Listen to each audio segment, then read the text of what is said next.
를 창조하시니라. 태초라는 말, 이것은 모든 것들 이전에, 모든 것들 이전에라는 말입니다. 하나님의 창조 행위를 가리킨다기보다는 모든 것들이 있기 이전에라는 시간의 절대적 시작을 의미하는 단어가 태초에입니다. 창조하시니라의 창조바라라는 이 단어는 무로부터 물질을 최초로 만드신 것을 의미합니다. 천지를 창조하시니라. 천지, 하늘과 땅, 하늘청 땅지자, 하늘과 땅을 창조하셨습니다. 여기서 하늘과 땅은 우주를 의미하는데 히브리어에서는 우주라는 단어가 없기 때문에 하늘이라는 단어와 땅이라는 단어를 표현해서 우주를 표현했습니다. 태초에 하나님이 천지를 창조하시니라, 이렇게 하나님의 천지 창조를 선포하고 난 이후에 이어서 그 다음 말씀부터 하나님의 천지 창조에 대해서 좀 더 상세하게 설명을 합니다. 천지 창조의 이 기사를 보면서 오늘 두 가지를 생각하고자 합니다. 하나는 왜 하나님께서 이 천지 창조의 기사를 성경에 처음에 기록하셨을까? 이 문제를 먼저 생각을 하고, 두 번째는 하나님께서 6일 동안 천지를 창조하신 말씀 속에서 몇 가지 창조의 원리를 생각해보고, 그 창조의 원리가 우리에게 오늘날 주는 그 의미를 생각해 보고자 합니다. 그럼 먼저 왜 천지 창조의 기사를 성경 맨 처음에 기록하셨을까요? 그 이유는 결론적으로 말하면 믿음을 요구하시기 때문입니다. 성경을 읽는 사람들에게는 믿음이 있어야 합니다. 믿음이 있는 사람만이 그 다음부터 나오는 성경 말씀을 알 수가 있고 믿을 수가 있습니다. 그래서 성경은 처음부터 우리에게 믿음을 요구합니다. 신약성경 히브리서는 이것을 이렇게 표현했습니다. 믿음으로 모든 세계가 하나님의 말씀으로 지어진 줄을 우리가 아나니. 보이는 것은 나타난 것으로 말미암아 된 것이 아니니라. 보이는 것, 우리 존재하는 모든 것은 나타나 있는, 이미 존재하는 것으로 말미암아서 된 것이 아니다. 하나님의 무에서 유를 창조하신 사건을 말씀을 합니다. 어떻게 창조했느냐? 하나님의 말씀으로 지어진 줄을 우리가 아나니 그랬습니다. 우리가 안다. 어떻게 아느냐? 믿음으로 안다. 믿음으로 안다 그랬습니다.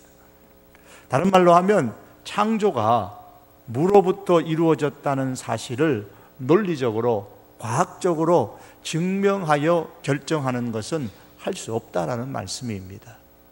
오직 믿음으로만이 하나님의 창조, 이 세계가 하나님의 무에서 유로 창조하신 것임을 알 수 있다고 했습니다. 그러므로 성경은 처음부터 사람들에게 믿음을 요구하고 있습니다. 과학을 가지고 천지 창조를 증명할 수도 없거니와, 그렇게 해서 이해되는 천지 창조라면 어떻습니까? 인간은 하나님 위에 존재해야만 합니다. 그것은 신앙이 아닙니다. 그래서 신앙은 알고 믿는 것이 아니라 믿고 아는 것이라고 그렇게 말합니다. 그렇다면 하나님의 천지 창조의 말씀은 우리에게 믿음을 요구하는데 어떤 믿음을 요구하고 있는 것일까요? 몇 가지를 살펴보면 하나님의 초월성과 하나님의 전지전능하심을 믿으라고 말씀합니다. 하나님께서 세상을 아무것도 없는 것으로부터 창조하셨다라는 사실은, 하나님은 세계와 다르고 세계를 초월하시며 전적으로 스스로 존재하시는 분이심을 먼저 선포하시는 말씀입니다. 여기에 종이 있습니다. 이 종을 만들었다, 제가 만들었다고 가정을 한다면 저는 이 종 밖에 있는 겁니다. 이 종 밖에서 이것을 만든 것이지 이 종 안에 들어가서 이것을 만든 게 아닙니다. 이 밖에 있다. 내가 만든 이 물질 밖에 있다. 이게 내가 이것으로부터 초월해 있다라는 의미입니다. 또한 무에서 어떤 것을 만드셨다는 것은 절대적이고 전능한, 전지한 하나님의 그 권능을 의미합니다.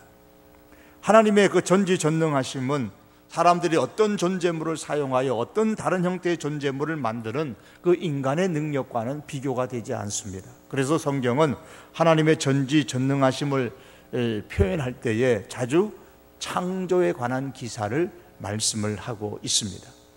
하나님은 초월하신 분이시기 때문에, 다시 말하면 저로 표현한다면은 이 종을 만들었다고 가정할 경우에 이 종 밖에 있기 때문에 모든 것을 다 볼 수가 있습니다.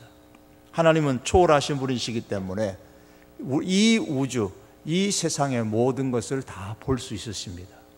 그렇기 때문에 우리가 어디에 있든지, 우리가 무엇을 하든지, 우리가 집에 있든 교회에 있든 직장에 있든 어디에, 어느 나라에, 어느 지역에 있든지 하나님은 다 보시고 계십니다.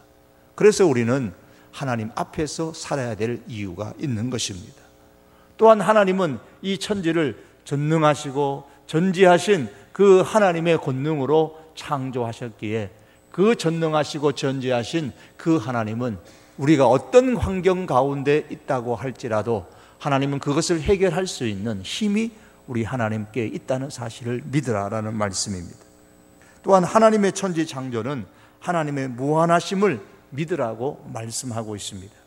창세기 1장 2절에 1장과 2장에 기록된 하나님의 모든 창조물은 다 유한한 것입니다.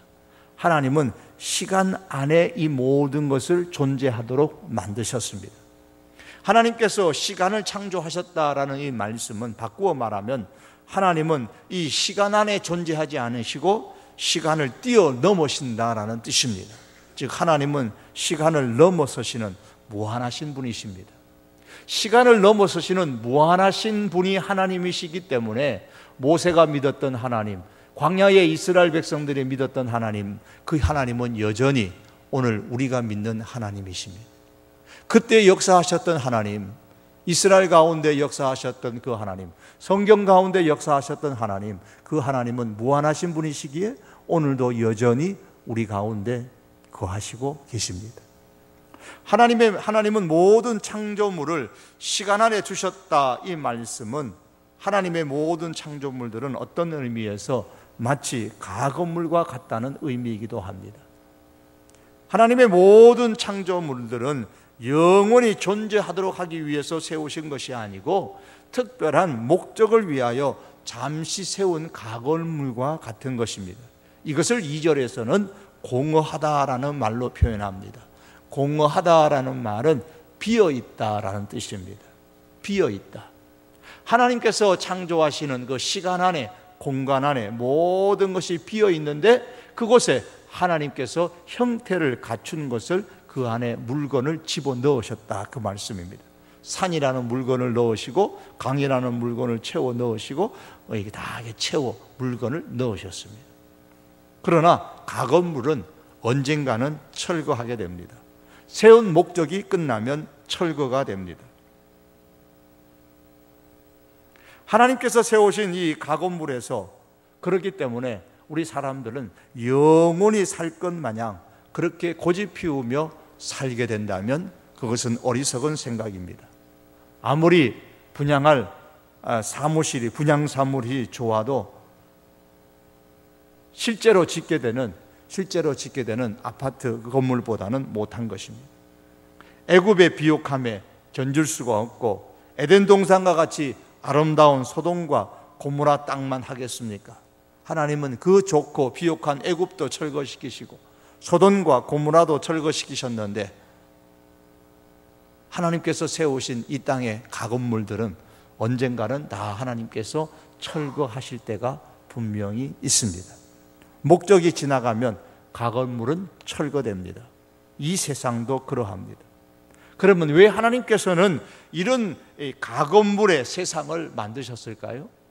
그것은 하나님의 백성을 만드시기 위한 것입니다. 하나님의 뜻대로 사는 사람을 만드시기 위해서 하나님께서는 이 세상이라는 가건물을 만드시고 그 안에 온갖 가구들을, 산과 바다와 해와 달과 별들과 이 모든 것을 다 넣으시고 꾸미셨습니다. 하지만 하나님의 뜻대로 사는 하나님의 백성이 다 만들어지면 이 가건물들은 무너지게 될 것입니다. 철거됩니다. 예수님께서 말씀하시기를 이 천국 복음이 모든 민족에게 증언되기 위하여 온 세상에 전파되리니 그제야 끝이 오리라. 분명히 세상에 끝이 있다라고 말씀을 합니다. 마치 태엽을 감는 시계가 끝이 있는 것처럼 이 우주는 태엽을 감아놓은 시계처럼 반드시 끝이 있고 그때는 모든 민족에게 복음이 전파될 때다라고 예수님께서 말씀하셨습니다. 그러므로 여러분, 우리들이 무엇을 더 중요하게 생각해야 하는가, 이 문제는 너무나도 자명합니다. 어디에 우리가 애착을 가지고 살아야 하는가도 분명합니다. 가건물이 좋으면 얼마나 좋으며 그 안에 있는 가구들이 좋으면 얼마나 더 가지고 살 수 있겠습니까? 우리가 바라는 것은 이 분양 사무실이나 가건물이 아니라 실제로 살아가게 될 그 집인 것처럼 우리의 마음은 가건물에 있는 것이 아니고 이 세상에 있는 것이 아니고 영원한 천국에 있어야 됩니다. 이 천국에 우리가 애착을 두고 이 천국을 목적에 두고 살아가는 사람이 바로 믿음의 사람입니다. 또한 하나님의 이 천지 창조는 이 세상, 이 세계의 주인은 하나님이시다라는 사실을 믿으라고 말씀합니다. 하나님께서 창조하셨다라는 것은 하나님이 주인이시다라는 뜻입니다. 왜냐하면 하나님은 만드신 것들을 한 번도 다른 존재에게, 사람에게 파신 적이 없기 때문입니다. 따라서 사람은, 우리의 믿음의 대상은 하나님이십니다. 사람들은 태양을 섬기고 조상신을 섬기고 달과 별들을 믿지만은 이것은 믿음의 대상이 잘못되었다라고 하나님께서 지금 창조의 기사를 통하여 선포하고 설교하고 계시는 겁니다. 사람의 믿음의 대상은 하나님이시고 이 하나님은 만물의 주인이십니다. 따라서 세상의 모든 피조물에 대해서 인간은 어떤 권리를 주장할 수 없습니다. 인간의 모든 권리는 하나님께서 사람에게 주신 것에 근거할 뿐입니다. 그러므로 하나님께서 인간에게 주신 그 모든 권리는 은혜일 뿐입니다. 나 자신조차도, 내 인생조차도 하나님께서 우리에게 주신 은혜일 뿐입니다. 애굽인들은 많은 신을 섬겼습니다. 10가지 재앙에 나오는 모든 것들은 모든 애굽 사람들이 섬기던 신들이었습니다. 심지어 메뚜기도 신으로 섬겼습니다. 그런 데서 400년이 넘도록 이스라엘 백성이 살았으니까 아무리 따로 떨어져서 살았다고 해도 우상을 섬기는 신앙이 오염되지 않을 수 없었던 겁니다. 그것을 알 수 있는 것이 시내산 아래서 섬겼던 금송아지 사건입니다. 그런데 그런 이스라엘 백성들을 향하여 하나님께서 모세를 통해 모세 오경 중에 첫 번째인 창세기서의 말씀을 주시면서, 그리고 이 창세기서에서도 제일 먼저 창조 기사, 천지 창조의 기사를 기록하게 하셔서 그들에게 알게 하심으로써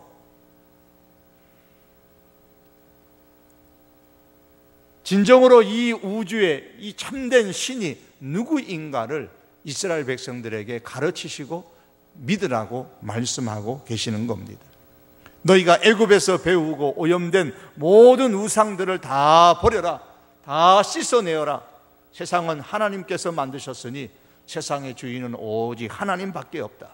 이 주인은 애굽의 다른 신들과는 다르다. 세상을 초월하시고 전능하시고 전지하시고 무한하신 분이시다. 이러한 하나님을 믿으라고 지금 이스라엘 백성들, 가장 먼저 첫 번째 일년 이스라엘 광야의 이스라엘 백성들을 향하여 하나님께서 말씀하시고, 이 천지 창조의 기사를 읽는, 성경을 들고 있는 모든 세대의 모든 사람들을 향하여 하나님께서 말씀하시는 겁니다.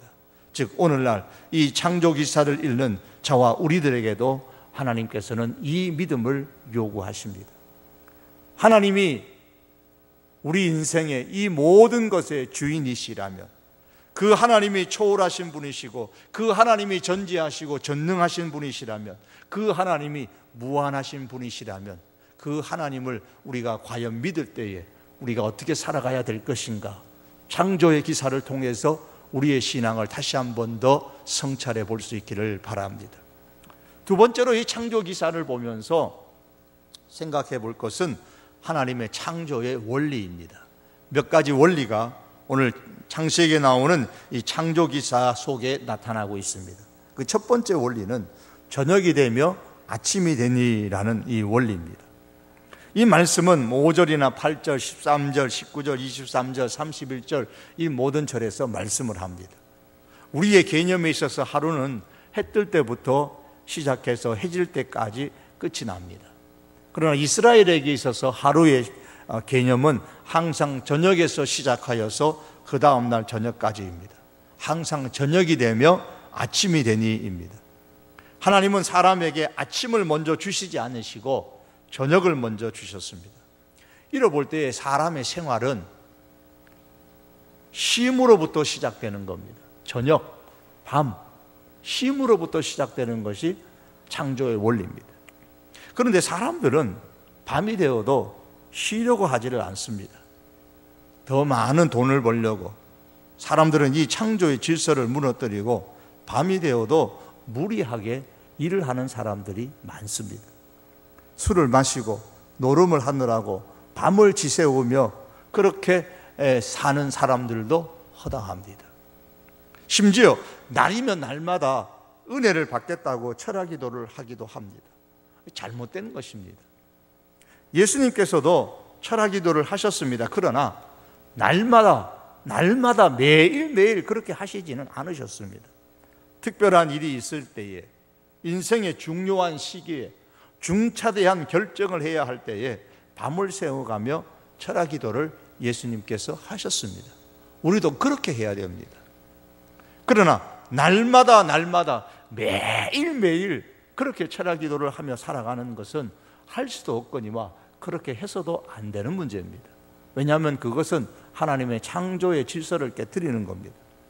하나님께서 왜 밤을 주셨어요? 쉬라고 주신 겁니다. 인간은 그 몸이 쉬어야만 살 수 있다는 겁니다. 자연의 모든 만물들도 밤을 통하여 쉬어야만 살 수 있다는 겁니다. 이것이 자연의 한계고 또한 인간의 한계입니다. 하나님은 졸지도 아니하시고 주무시지도 아니하신 분이라고 시편의 기자는 선포했습니다. 그러므로 하나님을 위해서는 사실 밤이 필요 없습니다. 자연을 위해서, 사람을 위해서 하나님께서 밤을 만드셨습니다. 이것이 인간을 비롯한 모든 피조물의 한계인 겁니다. 사람은 자연의 이 한계를 겸허하게 인정하고 살아야 합니다. 만일 그렇지 아니하면 그 사람에게는 큰 화가 임하게 될 것입니다. 예상치 않았던 건강을 잃게 될 수도 있습니다. 무슨 일이든 계속 밤을 새워가며 하는 것은 하나님의 창조 원리에 벗어나는 것이기 때문에 결국 좋지 못한 결과를 초래하게 될 것입니다. 쉼의 은총을 주시는 하나님께 감사하면서 하루를 편히 잠자고 하나님께서 주시는 낮에 힘써서 우리가 일을 해야 됩니다. 이것이 창조의 원리입니다. 영적인 면에서도 동일합니다. 어둠의 때가 있다고 성경은 말씀하고 우리 성도를 일컬어서 빛의 자녀라고 말씀합니다. 성경은 어둠의 때에 일하지 못하는 때가 반드시 있다는 사실을 인정하고 일할 수 있는 낮과 같은 날에 힘써 하나님을 위해서 살라고 말씀합니다. 이것이 바로 또한 하나님의 창조의 질서입니다. 두 번째 하나님의 창조의 질서는 그 종류대로 만드셨습니다. 하늘을 만드시고 거기에 태양과 달과 별을 만드셨습니다. 하늘이 땅이 될 수 없고 땅이 하늘이 될 수 없습니다. 종류가 다릅니다. 종류대로 만드셨습니다. 태양이 달이 될 수가 없고 달이 낮을 주관할 수 없습니다. 아무리 많은 별이라 할지라도 별들이 태양이 될 수는 없습니다. 땅에는 생물이 그 종류대로, 물에는 물고기와 물에서 사는 생물이 그 종류대로, 하늘에는 그 종류대로 창조하셨습니다. 사람은 남자와 여자가 그 종류대로 창조되었습니다. 종류대로 창조하신 이 창조의 원리를 깨트린다면 결국에 화를 당하게 될 것입니다. 인간이 욕심을 내어서 트랜스젠더가 되고 동성애를 하게 되는 것은 또한 이러한 하나님의 창조의 원리를 분명히 깨트리는 것입니다. 또한 종류대로 창조되었기 때문에 한계가 있습니다. 땅에 사는 코끼리가 하늘을 나를 수가 없고, 물에 사는 상어가 땅에서 살 수가 없습니다. 모두가 종류대로 만들어지면서 그 종류에 따르는 한계를 하나님께서 정해 주셨습니다. 자연의 모든 것과 그 가운데 있는 모든 생물들은 각기 하나님께서 정하여 주신 한계 내에서 지금도 열심히 살아가고 있습니다. 인간도 마찬가지입니다. 하나님께서 인간을 만드셨을 때에 인간에게는 특별히 하늘을 나를 수도 없고 땅 밑으로 다닐 수도 없고 바다로 다닐 수도 없지만은, 그러나 하나님께서는 인간에게는 지혜와 이성을 주셔서 하늘을 나를 수 있도록도 만들어 주시고, 바다를 다닐 수 있도록도 만들어 주시고, 땅 밑으로 다닐 수 있도록 그렇게 하나님께서 만들어 주셨습니다. 즉 인간에게 지혜を주시고 이성을 주셔서 그것을 통해서 사용하여서 이 모든 것들을 할 수 있도록 해 주셨습니다. 그러나 인간에게도 다른 생물과 같이 한계가 있습니다. 그 한계가 무엇입니까? 하나님 안에서 사는 겁니다. 인간을 하나님의 형상대로 만드셨다, 이 말씀은 한편에서는 축복이고 특권이지만 동시에 한계를 나타내는 것입니다. 즉 하나님의 형상대로 만드셨기 때문에, 인간은 하나님의 형상대로 만들어졌기 때문에 하나님 안에 있어야, 그래야 비로소 삽니다. 이것이 인간의 한계입니다. 물고기가 물이 싫다고 떠날 때 죽을 수밖에 없고, 새가 더 이상 하늘이 지겹다고 이제는 물에서 살려고 한다면 이미 죽은 생명입니다.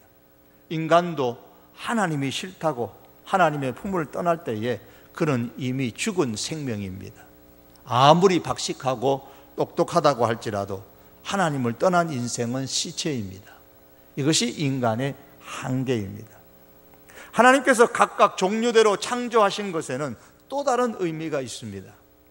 하나님께서 각각 종류대로 창조하시지 않으셨다면 여러분, 바다에는 어떤 동물만 살까요? 상어나 혹은 고래만 살지 않을까요? 저 피나미스는 아마 살 수 없을 겁니다. 그러나 하나님께서 종류대로 만드셔서 아무리 작은 생물이라고도 물에서 살 수 있도록 해주시고, 그 작은 생물, 연약한 생물일수록 더 많이 하나님께서 만들어 주셨습니다. 하나님께서 각각 종류대로 창조하지 않으셨다면 땅에는 아마 사자나 호랑이 같은 것만 살지 않을까 싶습니다. 하늘에는 독수리만 아마 살지 않을까요? 그러나 하늘에는 독수리뿐만 아니라 작은 참새도 살 수 있고, 각각 종류대로 창조 그렇게 하나님께서 만들어 주셨습니다. 하나님께서 그 종류들을 만드시고 그 종류를 보존하고 계시는 겁니다. 하나님은 자그마한 다람쥐 한 마리라도 이 땅에서 살 수 있도록 하신다라는 말씀입니다. 하나님께서 각기 종류대로 살도록 명령을 내리셨기 때문에 아무리 약한 생물일지라도 살 권리가 있고 살 능력이 있습니다. 얼마나 좋으신 하나님이십니까? 그렇다면 우리 인간의 눈을, 우리의 눈을 잠깐 사람에게로 한번 돌려보십시다. 똑똑한 사람도 살 수 있도록 하시고 좀 모자라는 사람도 살 수 있도록 하나님께서 배려하십니다. 분명히 하나님께서는 이 세상의 종류대로 만드셨기 때문에 똑똑한 사람도 살 수 있고 좀 모자란 사람도 살 수 있도록 그렇게 만들어 주셨는데, 그 하나님의 창조의 질서를 깨트리는 것이 바로 인간의 욕심인 거예요. 부자도 살 수 있게 하시고 가난한 사람도 살 수 있도록 하시는 분이 하나님이십니다. 공부를 잘하는 학생도 필요하지만 공부를 못하는 학생도 이 세상에서 살 수 있도록 배려하시는 하나님이십니다. 그런데 인간은 자꾸 한쪽으로만 기울어지려고 하고 욕심대로 하려다 보니까 이 하나님의 창조의 질서를 자꾸 깨트려서 화를 자초합니다. 이 세상은 강한 동물의 것들이 아닙니다. 하나님의 것입니다. 그래서 강한 자가 약한 자를 이 땅에서 몰아낼 권리가 없습니다. 약한 자도 이 땅에서 살아날 권리가 있습니다. 왜? 하나님께서 종류대로 만드셨기 때문입니다.